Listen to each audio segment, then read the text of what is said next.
1953, when I was 11 years old, you could walk down any suburban street in America and tell who lived there by the car park out front. Everybody knew ordinary people drove Chevrolets. And foremen drove a Pontiac. School teachers maybe.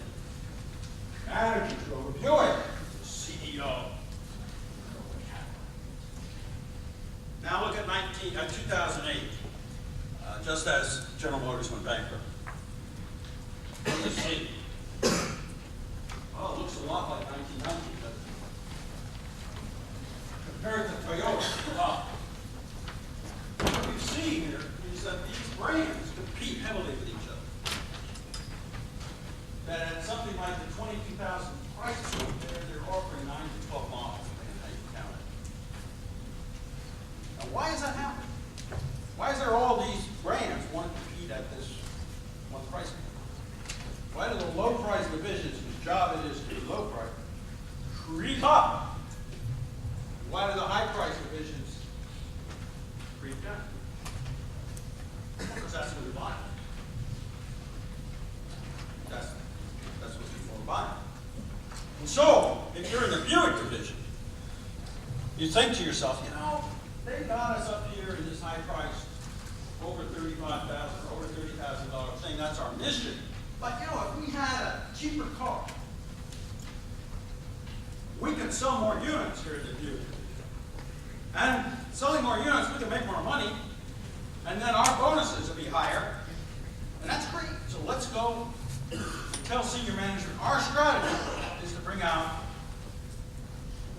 cheaper cars. Now, at that point, the job of senior management is the same thing as the parents' job when the 13-year-olds say, we want to have beer at the party. Your job is to say no. That's the rules around my house. You don't do that. You got it. But when management loses track, when entropy sets in, then they forget to say no. Over time, every division of the company, except Cadillac, is essentially clustered around the same price point. And what does that do? That means that most of the price competition in the industry is your own divisions with each other. It means that a huge amount of the advertising in the industry is being created by your own divisions, advertising really against each other, trying to draw buyers into their dealership versus somebody else. You've created an enormous amount of competition by having your product divisions overlap each other. Very hard to stop. Company like those. There's much more to General Motors than this simple price chart can show, but I want to show you a picture of entropy in action. Doing strategy well is different. Doing strategy well means breaking out of the pattern of, here's the financial forecast. Analyzing the problem, it means devising an insightful solution. Coach, dealing with the problem, focusing actions on that. Corporate management will resist each of these steps. It helps being an effective consultant to be perhaps a position of authority, not because you know more, because you can stare them down. When you say, what's the problem? And they give you their first analysis, look at them again and say, is that all? And so on. Push for depth. They know more about the situation than you do, but they need to impose the discipline. That's a huge part of the job of the consultant. So I hope that as you move forward in your own careers, you'll be aware of this distinction between good strategy and bad strategy. Thanks for your time.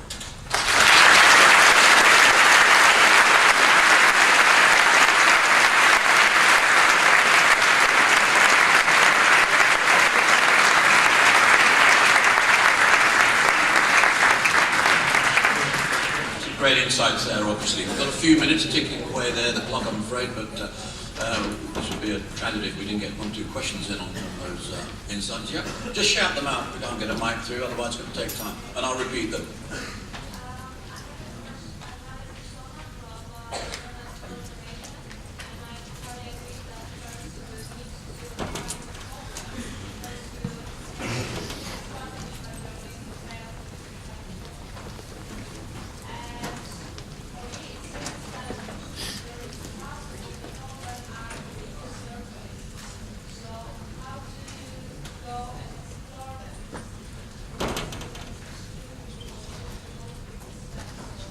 Okay, thanks for that. Okay, the central thing is identifying the problem or problems. They're often below the surface. How do you find them? 3 things.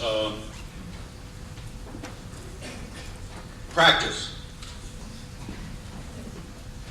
It takes 4 to 5 years to become really proficient at any practice, be it dentistry or strategy or football. So you have to practice, you have to work at it. Secondly, one of the things you practice is coming at things from different points of view. So you talk to people who have different points of view on the subject, understanding that they're just a point of view, they're a lens. They're not right, they're not wrong, they're adding to your points of view. Thirdly, you reach out to analogies all over the place. I go to the library and I read books. I shuffle through old magazines. I just not even knowing exactly what you're going to be caught by or stimulated by. And finally, you keep looking at it over and over again. If you're being taught by a Zen master to try to understand something, what they'll do is they'll have you look at a picture and they'll say, "What do you see?" And you blah, blah, blah, say what you see. But the exercise, they're going to do that to you every day for a month. And at the end of the month, you're going to see more in that picture than you saw the first day. And the discipline, which is amazingly powerful, is look at it again. Look at it again. Look at it again. These are tricks for managing your own intelligence that are hard won, but it's sort of what I know. There's no mechanical machine for diagnosing a situation. Thanks for that. Okay, a couple more. I'm afraid the clock is against us here. If you want to shout it out, we'll go on. So my question is about strategy and about sometimes say companies are actually still making profit and still want to change their strategy. How would you actually direct the company so that the employees actually agree for that change and the employees making money? So as a money-making company, and you say it wants to change strategy, how do you get everyone on board? So, Well, why do you want to change strategy?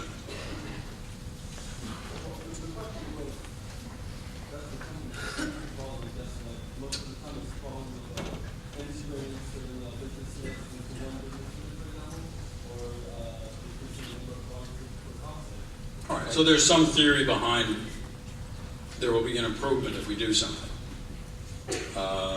You're asking me how you get people on board.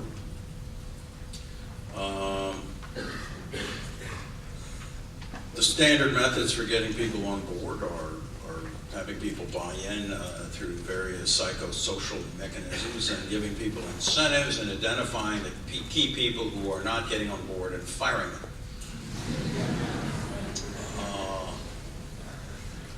Those are the basic methods. You will be told all sorts of stuff about, how you create visions and get everybody on board that is not true. Substantial strategic change in companies usually means that most of the senior management will be gone at the end of 5 years, that they will be replaced by other people. The way you change the behavior of a group of humans, a group of 12 to a couple hundred people, is you identify the alphas in the group. The males or females, big, small, it's hard to predict. But you identify the alphas in the group and you replace them with new alphas. words, what people do in a group is they take their social norms. They take their norms of behavior. They take their ideas about what is correct and incorrect values, and correct and incorrect behavior from the alphas. There may be more than one. And if all of that works, that's fine. That's exactly what you want. Those people are the leaders, the informal leaders, whatever you want to call it. But if they're the opposition to the change, that change is never going to go through unless those alphas are shifted elsewhere or replaced or something. And so that's critical. The fantasy is that we can convince everybody. They're honest disagreements. It's not a question of people buttering or feathering their own nest. It's they may actually believe this is a bad idea. They don't want it. And they could be right, but there you are. Okay, one from that side of the room, then we really must move on to the panel session. Any hand going up? I'm being democratic here. So, my name is Nick, I'm also from Renault in Copenhagen. And you raised the issue before that why the markets of investors need to lend money to Greece, given that the growth rate was like the last 15 years not so good, and given the macros as well. Well, the thing is that Greece used to live on credit all those years as soon as they were joining the Eurozone, and they were living lives above their productive capacity. However, that was also the case for many. is this a question, sir, or a Yes. speech? Yes. Yeah. We both bring to bear the gifts. For many other countries as well as for the US.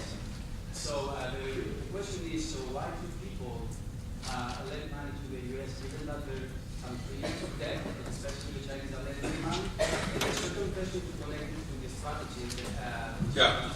where US many consultants. So Okay. so why Okay, definition of a consultant is a human being who actually trades bullshit for air miles. So don't start at this age. So.